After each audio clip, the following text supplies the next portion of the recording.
आ रही है, जो बच खुच गया वो रील ले रही है, फेसबुक ले रहा है। हेलो, आया ना? तो मुझे बॉसलेस जीवन जीना था, इसलिए मुझे एक ऐसे प्लेटफॉर्म की तलाश थी जहां पर मेरे द्वारा किए गया काम कभी जीरो ना हो, मल्टीप्लाई होता चला जाए। इसलिए मुझे एक सही प्लेटफॉर्म की तलाश थी, राइट? विदेश घूमने की प्रबल इच्छा थी। ईश्वर ने इंसान का जीवन दिया है भैया, हम गाय भैंस तो है नहीं कि जहां पैदा हो गए वहीं पल के बड़े हो गए। इंसान है, पासपोर्ट भी बनता है, दुनिया भी घूम सकते हैं। बस प्लेटफॉर्म ऐसा चाहिए था जहां हर 6 महीने में पासपोर्ट पे ठप्पा लगता रहे। तलाश थी। पासपोर्ट पहले ही बनवा लिया था जब मैं नौकरी करता था तभी, पर प्लेटफॉर्म नहीं था ना, प्रबल इच्छा थी। इसलिए मुझे एक सही प्लेटफॉर्म की तलाश थी। आपको है? yes. कितनों का पासपोर्ट बना हुआ है? चलो, जिनका नहीं बना हुआ है, अभी पहला ही सवाल था, बिलीव इन योरसेल्फ। आप वेस्टीज में आ गए हो तो विश्वास करना, विदेश यात्राओं की लाइन लगने वाली है, आज ही भर देना पासपोर्ट का फॉर्म। ऑनलाइन सर्विस हो गई है, जिसे नहीं समझ में आता पूछ लेंगे, इसमें भी मदद कर देंगे कि कैसे पासपोर्ट बनता है। नहीं समझ में आया? सबको अप्लाई करना है, ऑलराइट? यही तो शो करेगा कि आपको बिलीव है अपने ऊपर कि यार वेस्टीज का पार्ट हूं ना, तो विदेश तो घूमने जाऊंगा। इसके अलावा खुद का घर, हर किसी का सपना है यार, घर हो अपना। बहुत सारे लोगों को देखा, पूरी जिंदगी बिता दी पर एक अपना ढंग का घर नहीं ले पाए। मैं किसी को ब्लेम नहीं कर रहा हूं, उनके पास प्लेटफॉर्म नहीं था शायद। अपनी जिम्मेदारियों को निभाते निभाते उन्हें पता ही नहीं चला कि उम्र कब वो 20 से 82 के हो गए। Hello, yes. ऑप्शन नहीं था, कोई प्लेटफॉर्म नहीं था, समझ पा रहे हो? यस। और आगे बढ़ते हुए कार का सपना था कि यार अपनी कार होनी चाहिए। क्यों? मोटरसाइकिल पे जा रहे हैं, बस वाले को उसने वो खा रखी है थैली, ये ले, हो गया तेरा काम। पैदल भी चल रहे हो तो भी, अब क्या करोगे? लड़ाई झगड़ा करोगे। इसके अलावा धूप ज्यादा है, बारिश ज्यादा है, और पता नहीं क्या क्या है, कोई इमरजेंसी पड़ जाए, कहीं घुमाने ले जाना है परिवार को, बाइक पे इधर 2 लटकाए, 2 इधर लटकाए, फिर खुद कहां लटकोगे? ऐसा होता है। इसीलिए चाहिए थी एक कार, हाँ या ना? जवानी में रिटायरमेंट होने की इच्छा, सारी जिंदगी पैसे के लिए काम नहीं करना चाहता था। एक प्लेटफॉर्म चाहिए था जहां 2, 4, 10 साल जम के मेहनत करूं और उसके बाद अपनी जिंदगी को जीऊं। एक ही जीवन मिला है भाई, एज कभी रिवर्स नहीं होगी, टाइम कभी रिवर्स नहीं होगा। क्यों भैया, होगा क्या? वापस नहीं आएगा ना। वो 10-20 साल पहले जब आप मेरे घर आए तो वो रिवर्स तो नहीं होगा ना, राइट? हाँ या ना? वो आगे ही बढ़ना है, यानी कि एक सर्टेन एज में रिटायरमेंट। अब रिटायरमेंट का मतलब ये नहीं होता कि यार हम घर में बैठ गए। नो, रिटायरमेंट का मतलब अपनी मर्जी से मुझे काम करना है। Alright, okay. अपने लिए और अपनों के लिए सम्मान कमाना था। अपने लिए सम्मान चाहिए था कि यार कहें कि मैं इस दुनिया में आया तो लोग सम्मानित करें कि हाँ यार, इस व्यक्ति का कंट्रीब्यूशन है मेरी सक्सेस में। आज अपने जीवन में मैं जो कुछ भी हूं, इसमें अशोक यादव का चाहे इतना सा ही कंट्रीब्यूशन क्यों ना हो, ये मैं पाना चाहता था। अपनों के लिए सम्मान चाहता था। अपने पिताजी की नजरों में चाहता था कि हाँ जी, इनका बेटा है, एक माली का बेटा है। अपने भैया की नजर में चाहता था। यहां से मैं आपको बता दूं कि सम्मान उनकी नजर में क्यों चाहता था और पिताजी की नजर में। सब एक दूसरे से बहुत प्यार करते हैं, मेरे भैया मेरे पापा भी मुझे बहुत प्यार करते, पिताजी तो नहीं रहे, ठीक? और भैया ने पिताजी की तरह पाला है हमेशा से, है ना? तो कभी भी ना, आपको विश्वास नहीं होगा, जब मैं छोटा था तो भैया ने ना कभी भी मुझे डांटा नहीं है, पता है? कभी नहीं डांटा। मैं बहुत शैतान था, कभी नहीं डांटा, सीधा मारा है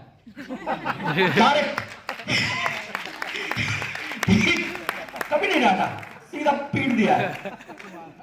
और वही कारण है कि मैं सुधर गया, वरना मैं बहुत बिगड़ा, है ना? अब तो मैं बच्चों वाला हो गया, नहीं तो अभी भी कोई दिक्कत नहीं है भाई, गलत करेंगे तो क्या दिक्कत है ना? है ना? रोम रोम से मेंटोर माना हुआ है जी, है ना? तो ये चीजें ये कब होंगी जब आप सम्मानित कब हो पाएंगे? जब आप अपने अंदर सुधार लाएंगे। अब आपको अपने अंदर सुधार लाने के लिए कौन बताने वाला है, कौन रोकने वाला है, कौन समझाने वाला है? आज के टाइम पे तो कोई हमें सुधार लाना चाहता है तो हम मुंह बना लेते, नाराज हो गए जी। क्यों? क्योंकि ये आदमी मुझे सुधार रहा है। अरे भैया, प्यार से जीवन में कोई नहीं सुधरा। आपको बता दूं, एक जिराफ जब अपने बच्चे को जन्म देती है, जब हम साउथ अफ्रीका गए थे तो हमने वहां जिराफ को ऐसे छुआ था, है ना, इनसे ऐसे पास में से, है ना। शेर भी पास में था बिना गड्ढे की भी, पर हम उसके पास गए नहीं, हम दूर से है ना। तो जिराफ जब अपने बच्चे को जन्म देती है, जन्म देने के तुरंत बाद उसमें एक लात मारती है। क्या लगता है वो प्यार नहीं करती उससे? हेलो, प्यार नहीं करती क्या? वो एक लात मारती है, वहां जाके गिरता है, फिर खड़ा होता है, फिर बैठता है, फिर एक लात पड़ती है, फिर जाता है दूर, फिर उसके बाद जाती है, अब कि उसे चाटती है, थोड़ी देर रुकती है, फिर एक लात मारती है, वहां खड़ा होता है और खड़ा होकर इस बार चलने लगता है, अब की लात नहीं खाता। कारण, अगर वो उसकी लात ना सहे ना तो कोई शेर आएगा, कोई और बड़ा जानवर आएगा और उस बच्चे की जिंदगी खत्म कर देगा। मेंटोर के इस वाली फिलॉसफी को समझो। कोई अगर आपको डांट रहा है, कोई आपको कोई कष्ट दे रहा है, तो वो आपकी जिंदगी में ना बदलाव लाना चाहता है, वही आपका सच्चा गुरु है। ऑलराइट? बाकी चिकनी चुपड़ी बातें करके ना कोई आपको कुछ कह रहा है तो समझ लो भविष्य खतरे में ही है। ठीक? तो अपनों के लिए सम्मान कब आएगा? जब आप अपने अंदर चेंजेस लाएंगे, एक्सेप्ट करेंगे चीजें। ये मुझे चाहिए थी, एक ऐसा प्लेटफॉर्म चाहिए था जहां पर ये सब कुछ मिले। आपको भी चाहिए? Thank you so much Vestige. एक बार जोरदार तालियां हो जाए वेस्टीज के लिए। एक ऐसा प्लेटफॉर्म जिसने ट्रांसफॉर्म किया लाइफ को गुड टू ग्रेट। अब ये गुड टू ग्रेट क्या है? हम में से सब व्यक्ति, ऐसा कोई व्यक्ति है जो पैसे ना कमाता हो, नौकरी करके या दुकान, पैसे नहीं कमाते? कौन, किसने हाथ ऊपर किया?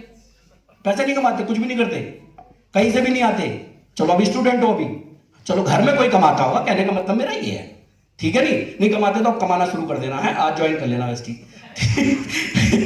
हाँ, क्योंकि लाइफ को गुड टू ग्रेट ले जाना है। अब देखिए हम लोग, और थोड़ा सीधे भी बैठना है भाई, है ना, नहीं सो जाओगे फिर सोया तो खोया। ठीक है? हाँ, गुड टू ग्रेट यानी कि हमारी लाइफ अच्छी चल रही है। ऐसा नहीं कि हमें सैलरी नहीं मिल रही है, हम पैसे नहीं कमा रहे, हम में से कोई भूखा नहीं मर रहा। हेलो, हाँ या ना? या हम पे पहनने को नहीं है, कोई है ऐसा? या खाने को नहीं है, पहनने को नहीं है, कहीं आने जाने के लिए पैसे नहीं है, इतना तो कोई वो नहीं है, अच्छा चल रहा है, हाँ या ना? लेकिन इसे क्या अच्छा ही चलाना चाहते हो? इसे बहुत अच्छा बनाना चाहते हो। हेलो, तो ये जो बहुत अच्छा है ना, इसी को बोलते हैं ट्रांसफॉर्मेशन। और ट्रांसफॉर्मेशन हमेशा पेनफुल रहा है। कोई किसी भी चीज का ट्रांसफॉर्मेशन क्यों ना हो। एक गरीब सा बच्चा आज पढ़ाई कर रहा है, दिनों रात पढ़ाई कर रहा है। 12th फेल देखी है ज्यादातर लोगों ने, मूवी देखी है ना? उसमें वो गांव का लड़का, किसान लड़का कितनी पढ़ाई करता है, यस, बहुत पढ़ाई करता है, हाँ या ना?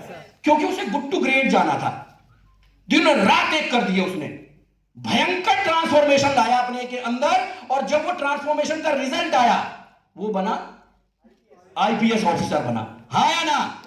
ऐसे ही आज आप गुड हो अपनी नौकरी के साथ, अपने दुकान के साथ, व्हाटएवर आप जो भी कर रहे हो उसके साथ आप कमा रहे हो, आपका परिवार अच्छा चल रहा है, जिंदगी अच्छी चल रही है।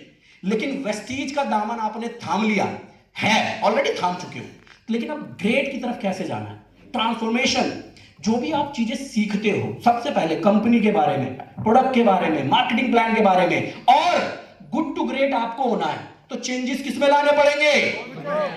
क्या चेंजेस? ये सबसे पहला आपका अपीयरेंस के साथ साथ आपकी बोली बदलेगी, बदलाव। लेकिन ये कब आएगा? जब आप ट्रांसफॉर्मेशन के लिए तैयार हैं तब। ट्रांसफॉर्मेशन कल भी पेनफुल था, आज भी है और आगे भी। बात समझ में आ रही है? तो आप तैयार हैं ट्रांसफॉर्मेशन के लिए?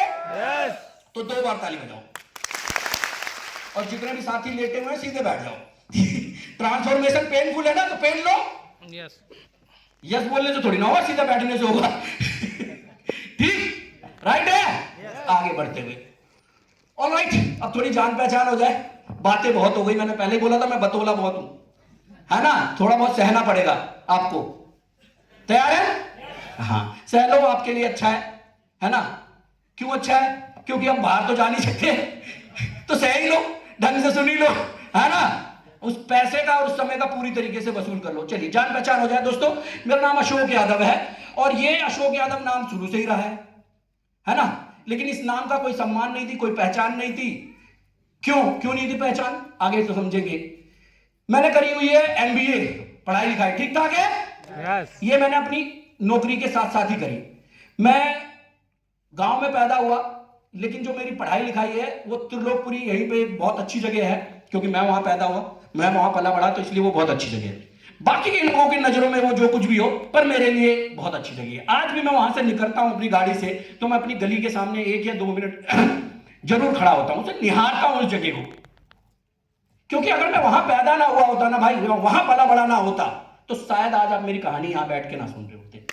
मौका दिया उस जगह ने मुझे कि यहां से तुझे निकल के ना एक इंस्पिरेशन बनना है ना। मैं टाटा वाटा के घर में पैदा हुआ होता, सुनते आप मुझे, मतलब ही नहीं बनता, है क्या नहीं। तो वहां पैदा हुआ, इसलिए उस जगह का धन्यवाद, वहां से मैं पला बड़ा। अपनी नौकरी के साथ साथ ही मैंने अपनी पढ़ाई करी। जब मैं 10th में ही था, तब से ही मैंने बच्चों को ट्यूशन पढ़ाना शुरू कर दिया था। इससे क्या पता चलता है कि परिवार की आर्थिक स्थिति इतनी मजबूत नहीं थी। ठीक, तो उस आर्थिक स्थिति को मजबूत करने के लिए मेरा भी कंट्रीब्यूशन, कि मैं अपनी पढ़ाई का खर्चा खुद निकालूंगा। सोच है, विश्वास, बचपन से ये पैदाइशी विश्वास है मेरे अंदर कि मैं कर सकता हूं कुछ ना कुछ सपोर्ट करने के लिए फैमिली को। Brought up in Trilokpuri. 11 साल मैंने बीपीओ इंडस्ट्री में काम किया है। टोटल मैंने 14 साल नौकरी करी है। अगर मैं अपने करियर की बात करूं, नौकरी की बात करूं, तो as a data entry operator Mayur Vihar phase 1 के अंदर एल्फर्ड उस कंपनी का नाम था, और मेरी जॉब लगी बहुत ज्यादा तनख्वाह की, पूरे 1500 रुपए की, और 2005 की ये बात है। ऑलराइट, 2005 में 1500 रुपए की तनख्वाह नौकरी मेरी लग गई। तो कोई भी काम हो, देखो उसी पैसे से उस वक्त का जीवन चलना था।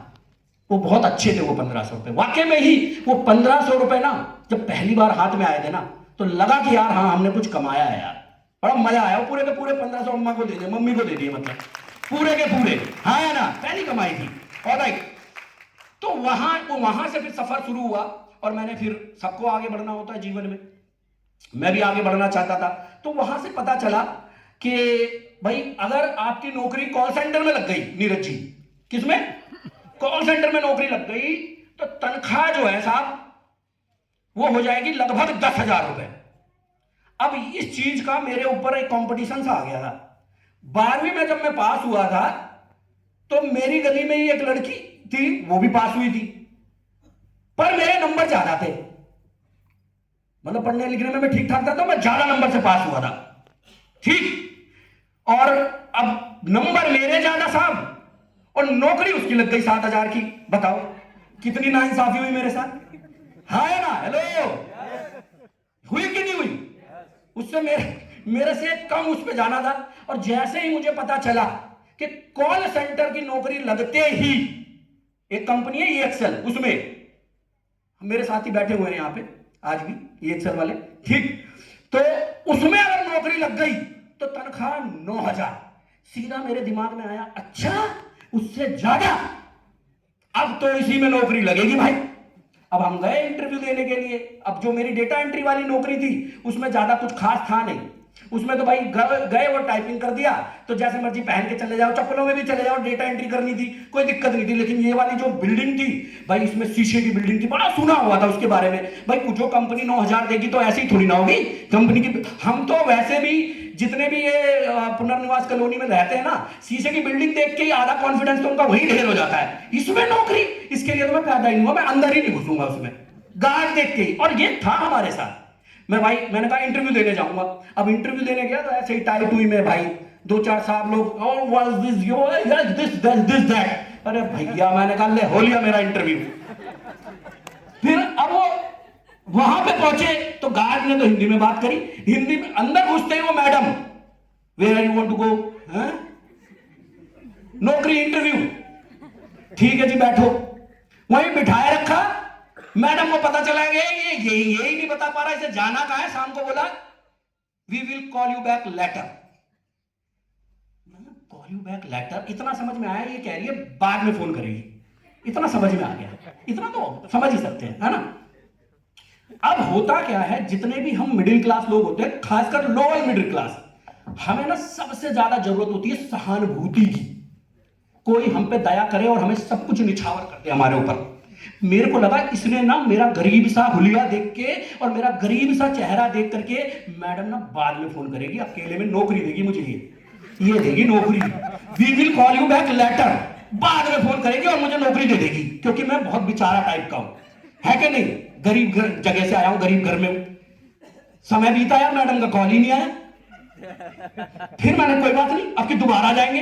अब की मैं थोड़ा ठीक ठाक होके गया, अब के अच्छे कपड़े पहन के गया, गेट तक पहुंचा। फिर वहां पे गए, इस बार थोड़ी एंट्री हो गई। मैडम ने पूछा व्हाट इज योर नेम, हाँ जी बता दिया जी, माय नेम इज दिस। उसके बाद अब पूछा कहां रहते हो, ठीक है, वेयर डू यू लिव, ऐसे करके मैम ने पूछ लिया। फिर समय उन्होंने थोड़ा सा ही पता कर गया कि लोअर कॉन्फिडेंस में है बंदा। फिर वही अगली वाली line, we will call you back later. यार अब की तो मैं ठीक ठाक हो गया है ना, लग रहा है आपकी बुलाई लेगी। फिर समय बीता, फिर ऐसे हुआ, और आप विश्वास नहीं करोगे तब बल्केश्वर भाई 8 बार हुआ, 8 बार we will call you back later. अब मैं समझ गया था ये बेइज्जती इज्जत के साथ कर रहे हैं, इज्जत के साथ बेइज्जती कर रहे हैं। अब ऐसे थोड़ी ना कह सकते हैं भाजा बार बार आ जाता मुंह उठा के, है क्या नहीं, ऐसे थोड़ी ना बोलेंगे। यही तो बोलेंगे we will call you back later. अब मैंने कहा नहीं यार, चाहिए तो नौकरी भाई, उससे ज्यादा सैलरी चाहिए, उस लड़की से ज्यादा सैलरी चाहिए। अब मैंने कहा कमी कहां है, कमी देखा अंग्रेजी में कमी है। जैसे ही अंग्रेजी की बात आई, वहां देखा सबसे पहले एक किताब भैया भी खरीद के लाए थे अंग्रेज बनने के लिए। उस किताब का नाम है रैपिडेक्स इंग्लिश स्पीकिंग कोर्स। बहुत सारे बंदे होंगे अंग्रेज उसके पढ़ के, होंगे हमारे बीच में। हेलो, है क्या है? हाँ ये देखो, ये सब अंग्रेज है जिन्होंने रैपिडेक्स पढ़ी है। राम आया श्याम गया, वहीं तक अंग्रेजी खत्म। हाँ, ये सब हुआ।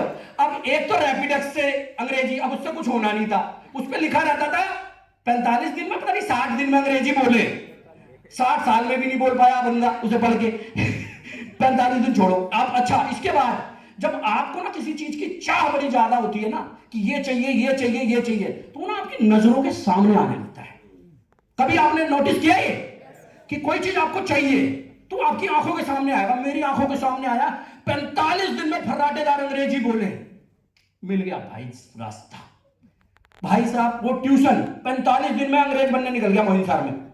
अब मैंने ट्यूशन ज्वाइन कर लिया भाई, सर ने पढ़ाना शुरू किया, वाकई में उन्होंने पढ़ाया, पूरी ईमानदारी से सारी चीजें पढ़ाई। अब तो मैं तैयार होकर गया, हाँ जी पूरा ठीक। और कुछ चीजें उन्होंने पूछी, फिर उन्होंने जब कुछ चीजें पूछी, इस बार शुरुआत करी क्योंकि अब की मैं तैयार होकर गया था।